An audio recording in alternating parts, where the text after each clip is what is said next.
The elm tree and the willow. Side by side in the hedge grew a great elm and a sapling willow. The willow was growing in the shade of the elm, and it did not get enough light or sunshine, but it did the best it could. It sent its thin roots down into the earth to look for water, and it put out long shoots to try to reach the sunshine.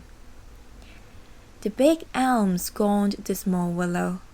It raised its head very high in the air.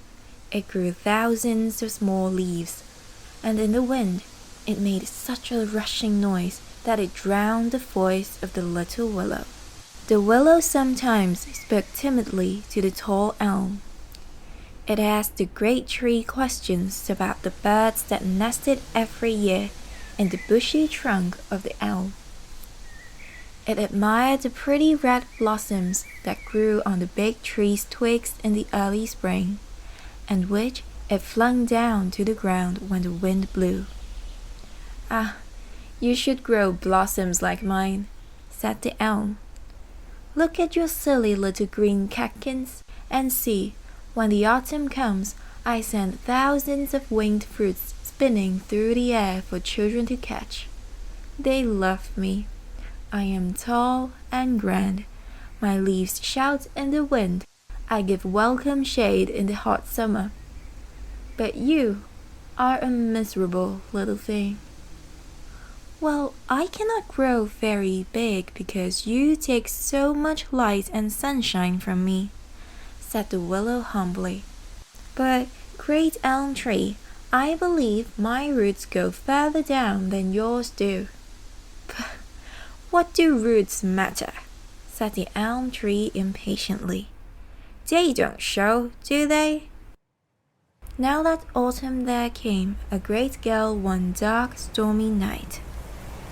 The wind rushed through the trees, and the elm shouted so loudly that the willow was nearly deafened. The great tree swayed to and fro, and the willow bent too. The wind grew wilder and wilder, and the elm shouted more and more loudly, and then suddenly a terrifying thing happened. The great elm bent so far over that it could not get its trunk back straight again. Its poor weak roots could not hold it, and they broke. The tree gave a loud moaning cry and toppled heavily to the ground. The willow was left alone to bear the strong gusts of wind. It was frightened. If the elm had fallen, surely it too would fall, for it was but a small tree. The wind pulled hard at it, but the willow's roots were deep and held it well.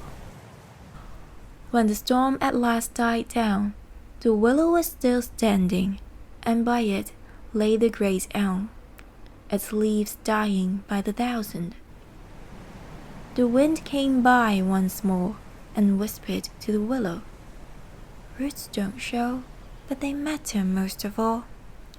Roots don't show, but they matter most of all."